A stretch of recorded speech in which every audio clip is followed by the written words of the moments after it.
Apocalipse capítulo 12, do versículo 7 ao 9, a palavra de Deus diz que houve batalha no céu. Miguel e seus anjos batalharam contra o dragão, e batalharam o dragão e seus anjos, mas não prevaleceram, nem mais o seu lugar se achou nos céus. E foi precipitado o grande dragão, a antiga serpente, chamada o Diabo e Satanás, que engana todo mundo, e foi precipitado na terra. E os seus anjos foram lançados com ele. No versículo 17. E o dragão irou-se contra a igreja, e foi fazer guerra ao resto da sua semente, os que guardam os mandamentos de Deus e têm o testemunho de Jesus. Foi o Espírito Santo que projetou toda a Escritura. E foi ele que providenciou que fosse dado informações suficientes sobre todos os assuntos essenciais, inclusive sobre Satanás e suas ações. É um assunto que parece que ele fica um tanto pesado, mas ele está na palavra de Deus, é para ser ensinado, é para ser dito, é para ser pregado. Segundo as próprias revelações bíblicas, assim como os acontecimentos mundiais, é notório que nós estamos numa guerra espiritual. Nós estamos aí diante da existência de um grande conflito. Por quê? E de dimensão cósmica entre o bem e o mal. Satanás, ele foi expulso do céu. Quando ele encontrou apoio em Adão e Eva, o desfecho do conflito foi transferido para o planeta Terra. E esta guerra ocupa todo o espaço da Terra. Mas vejam só, embora o campo de ação seja toda a Terra, mas o diabo, por meio dos seus ministros, atua principalmente nos meios religiosos. Diante disso, gente, onde a Bíblia, ou seja, onde a palavra de Deus é usada, mesmo que seja parcialmente, ele adota a mesma política que ele adotou no Éden. Naquela ocasião, ele usou a serpente para enganar.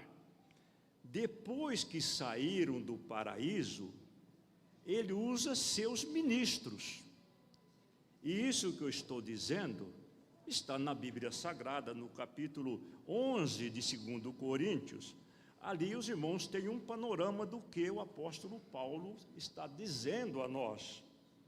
Ele usa os seus ministros, que são os falsos pastores, falsos apóstolos, falsos pregadores. Eles, pela palavra que prega, induz os que estão ouvindo a continuar no erro. Quer dizer, o processo da serpente continua. Portanto, gente, nesta pregação, temos por objetivo, com base nos fundamentos bíblicos principalmente, identificar algumas características das ações de Deus e o seu empenho para salvar a humanidade. Só que em contrapartida, nós vamos identificar também algumas características de Satanás e a sua perspicácia maligna. Nós não temos como ignorar que estamos vivendo uma batalha de vida ou morte. Quando nós olhamos lá para Deuteronômio, capítulo 30, versículo 19, Deus, ali, através de Moisés, falou: olha, eu estou propondo para vocês vida ou morte. Então, nós estamos numa batalha de vida ou morte, e ninguém está fora dela. Pelo contrário, nós estamos envolvidos. Existe um ditado popular que fala até o pescoço. Eu digo que está além do pescoço. Estamos completamente envolvidos nesta batalha. E é um erro fatal que nós cometemos como crentes, menosprezar a capacidade do inimigo, que é o nosso adversário. Numa guerra, literalmente falando, é um erro fatal quando uma nação menospreza a capacidade da outra. É o que nós estamos vendo entre Rússia e Ucrânia. A guerra continua. Por isso, para que nós tivéssemos conhecimentos plenos, Deus nos deu importantes informações sobre o nosso inimigo. Pior ainda, ele continua agindo. Isso está no livro Eventos Finais, páginas 135 a 141. Ele continua agindo como dirigente do mundo cristão por meio dos seus ministros, dos seus pregadores. Por isso que existem multidões que são enganadas. Por isso que o profeta Joel falou: multidão, multidão no vale da decisão. As próprias pessoas, os próprios pastores que pregam, continua sendo usada pelo engano, pela perspicácia do maligno. Considerando que Satanás se manifesta como anjo de luz, o apóstolo Paulo enfoca isso no capítulo 11 de 2 Coríntios. Considerando que ele se manifesta como anjo de luz, não é surpresa que os seus ministros finjam que são ministros da justiça, que estão pregando a verdade, mas são falsos ministros. Isso está no versículo 13 ao 15 do capítulo 11 de 2 Coríntios, obreiros fraudulentos, fingindo-se apóstolo de Cristo. E ele tem dois alvos principais, gente. Um é a palavra de Deus, o outro somos nós. É em cima desses dois alvos, tudo o que acontece no mundo é atingir esses dois alvos. A palavra de Deus, isso foi no Éden, foi na tentação de Jesus, é conosco, ele continua o mesmo. Ele continua mais sagaz do que aquela serpente dentro do Éden. Sabe por causa do quê? Ele, como um ser inteligente, ele se evoluiu durante esses milênios. Hoje ele é muito pior do que antes. Isso é próprio da criatura, né? Diante disso daí, nós somos o alvo. E o que acontece nos meios religiosos? Para atingir os alvos, ele faz milagres, prodígios, inclusive na natureza. Seria infantilidade nossa olhar para todos esses desastres que a natureza está provocando e dizer que isso daí é algo próprio da natureza. É só olhar o livro de Jó que nós vemos que não é. Seria infantilidade eu achar que tudo é problema da própria natureza. Para que nós não fôssemos enganados, o Apocalipse ele tem duas características importantes.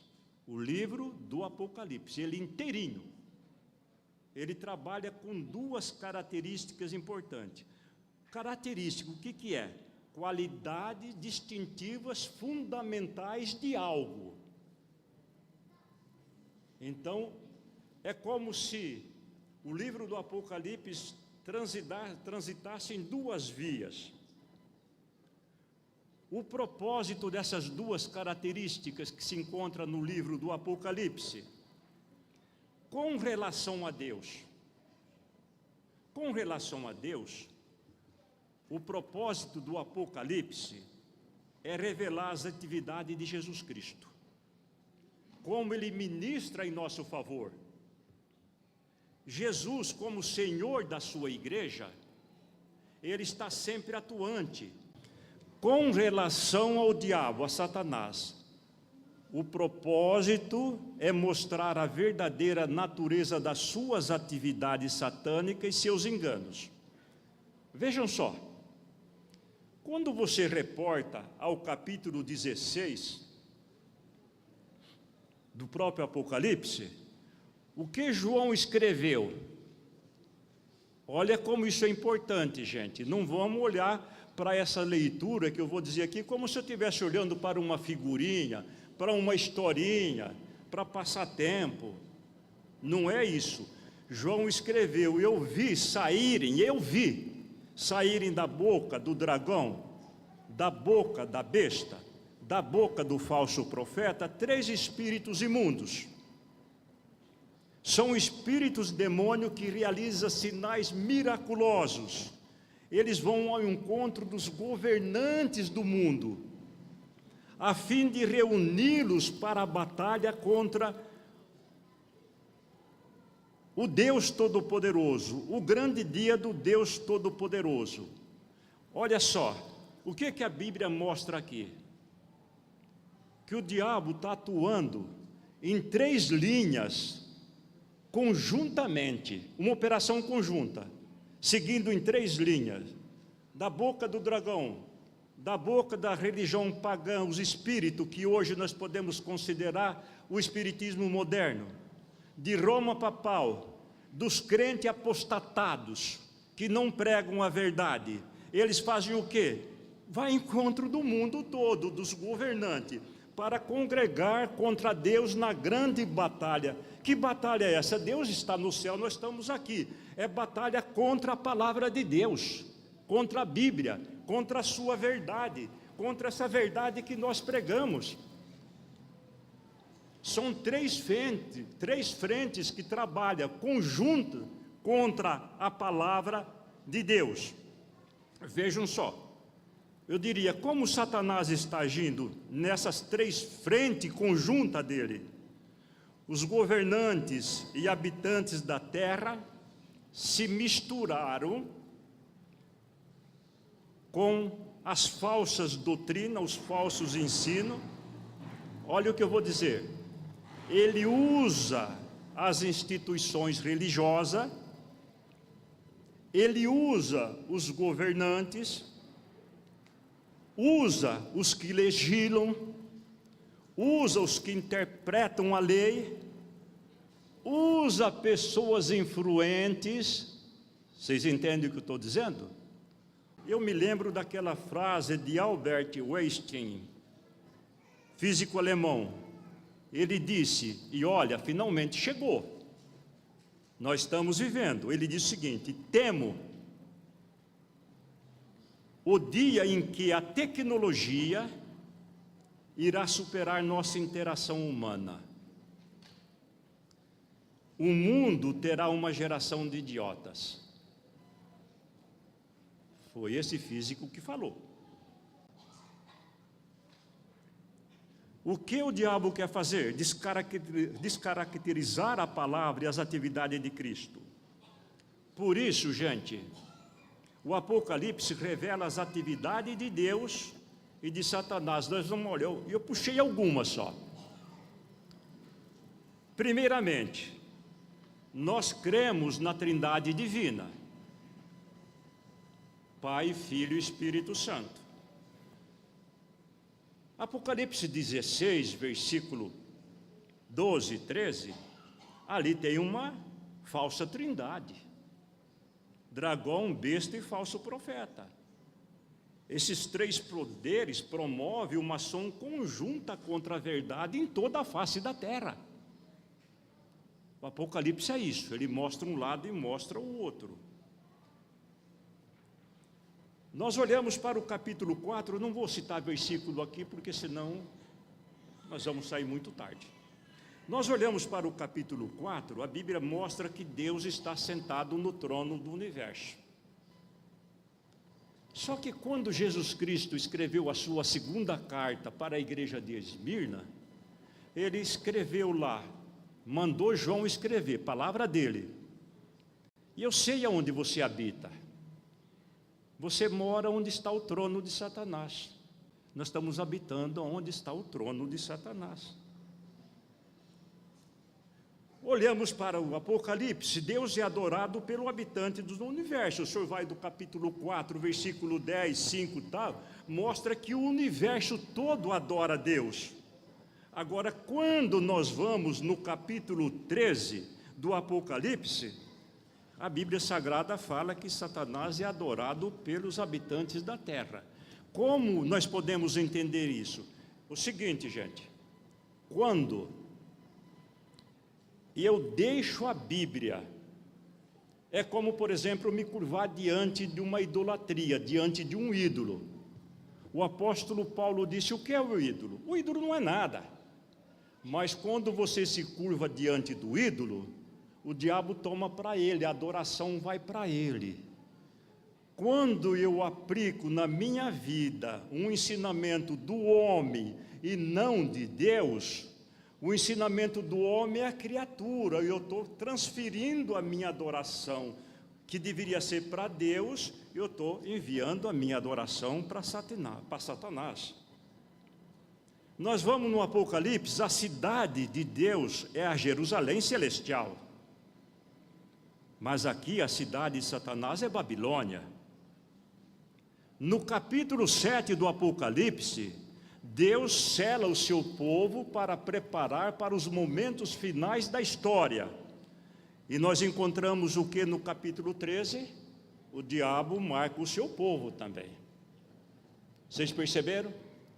O Apocalipse revela duas características, a que é de Deus e a que é de Satanás.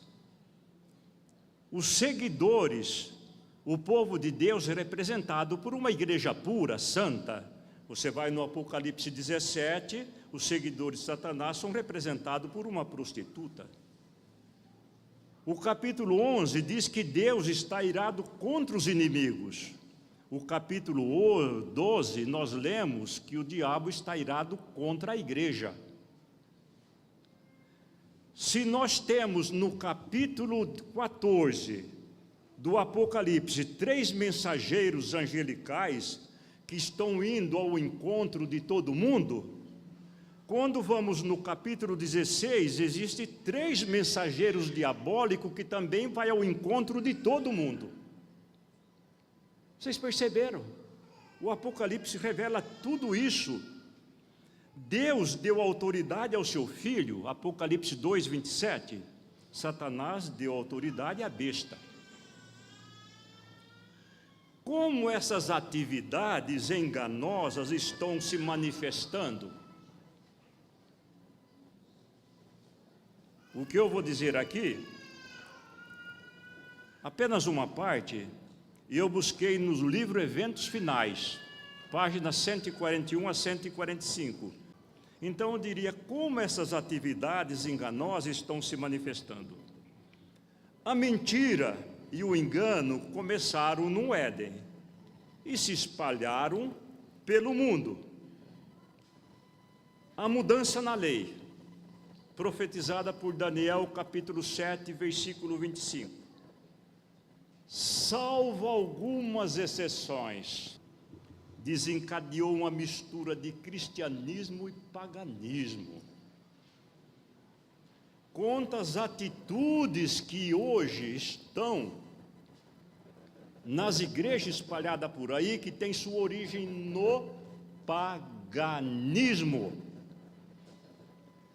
A população mundial vive uma grande confusão doutrinária, teológica, cultural, civil, de gênero e de muitos outros males. Ou seja, o mundo vive um estado de embriaguez. Aquele do Apocalipse 17, versículo 1 e 2. O que acontece, essa mistura de paganismo com cristianismo? A criatura é adorada em lugar do Criador. É exatamente isto. Hoje que dia que é? Sábado. Amanhã, domingo. E eu tenho que decidir se eu adoro Deus ou se adoro a criatura, ou a Satanás. Perceberam como a verdadeira adoração está comprometida no mundo cristão? A verdadeira adoração, ela está completamente comprometida no mundo religioso, entre os cristãos. Satanás está atuando sob o disfarce do cristianismo, como dirigente do mundo cristão. Para isso ele está usando seus ministros, seus milagres, seus prodígios, espíritos de mentira. Eles pregam ensinando contra as escrituras. Muitos ensinamentos estão mesclados com verdades e mentiras. O mesmo espírito de enganos promove falsos reavivamentos, seduzindo as pessoas como se Deus estivesse entre eles. Falsas línguas, falsos dons, porque existem as línguas verdadeiras, existem os dons verdadeiros, como existem as profecias verdadeiras e as profecias falsas. Quando Jesus orou ao Pai, naqueles minutos finais aqui na terra, capítulo 17 de João, versículo 3, ele disse: esta é a vida eterna, que te conheça como único Deus e ao teu Filho que enviaste. Conhecer. O Apocalipse, ele amplia o nosso campo de visão sobre a ação de Deus e a ação que não procede de Deus. Agora, vou dizer algo para vocês. Como o diabo gosta que você não estuda a Bíblia. Como o diabo gosta que você não ora. Por quê? Porque Jesus falou: vós conhecereis a verdade, e a verdade vos libertará. Se nós nos reportamos ao profeta Isaías, capítulo 48, versículo 17, Deus falou: olha, eu sou o Senhor teu Deus que te ensina o que é útil e te guia pelo caminho que deves andar. Se eu não leio a Bíblia, se eu não estudo a Bíblia, o diabo bate pau. Ele dá até tapinha na costa para agradar. Porque se eu não estudar a Bíblia, se eu não orar, eu serei enganado. Quando examinamos a Bíblia, nós somos acompanhados pela presença do Espírito Santo. Então o diabo não quer que você use a Bíblia, porque é o Espírito Santo que nos guia em toda a verdade. João 14, 26. Se você pega a Bíblia para estudar, o Espírito Santo se aproxima. Você quer o Espírito Santo próximo de você? Pega a Bíblia, abre ela, fala: Espírito Santo. Você não precisa gritar para o céu, para ele vir do céu, não. O Espírito Santo já está aqui, ele está entre nós. Só que você abre a Bíblia e deseja a presença do Espírito Santo. E o nosso inimigo não quer isso daí. João disse: então eu vi um anjo que voava no meio do céu e tinha na mão o Evangelho eterno. E ele dizia em voz alta: temam a Deus, glorifiquem a Deus, pois chegou a hora do juízo. Adorem aquele que fez o céu e a terra, o mar e as fontes d'água. Ou seja, a própria mensagem aqui está pedindo para que nós não sejamos enganados. E o nosso destino está na mão de Cristo. Só Ele pode decidir a minha vida, a tua vida. E a Bíblia, ela revela quem foram os únicos que venceram o engano. No capítulo 12, versículo 11, o texto sagrado que nós estamos falando sobre o perigo do engano no cristianismo e no mundo, no capítulo 12, versículo 11, está dizendo o seguinte: mas eles venceram pelo sangue do Cordeiro e pela palavra do testemunho que deram. Como eu fazia, como eu agia, como eu andava, quais foram as características que eu retive para mim dentro da Bíblia Sagrada para não ser enganado. Olha, eles foram salvos pelo sangue do Cordeiro e pelo testemunho, pelo caminho que eles andavam. Eles obedeceram os mandamentos de Deus e foram fiéis ao testemunho de Cristo. Foram perseverantes em obedecer e foram fiéis a Deus, fiéis à sua palavra, fiéis à sua verdade. Não um cristianismo que prega meia verdade, mas que prega uma verdade completa, que mostra o caminho da salvação, porque nós estamos diante de um Deus que não muda, que é perfeito, que é eterno. A palavra que ele diz prevalece para sempre. Se ele mudasse, seria um perigo, porque a qualquer momento ele podia dizer que Cristo não é mais o Salvador, mas ele não muda, Cristo continua salvando. Existe alguma coisa que ainda te embaraça? Hebreus 12, versículo 1, 2 diz: portanto, livremo-nos de tudo que nos atrapalha. Eu convido você a dar uma olhada para a sua jornada de vida, para os seus caminhos. Nós não podemos ser um cristão mesclado entre a mentira e a verdade. Todos nós devemos viver exatamente o que a palavra de Deus nos ensina a viver. Então o convite, entendemos que seja o apóstolo Paulo, o autor de Hebreus, ele diz o seguinte: livremo-nos de tudo que nos atrapalha, porque nós temos certeza que essa verdade que nós pregamos, ela é luz de Deus que está iluminando a terra. Nós temos que ser, sim, cristãos, mas cristãos que caminham como a Bíblia manda, nos mandamentos de Deus e fiéis a Jesus Cristo, vencedores pelo sangue de Cristo e pelo testemunho que nós damos.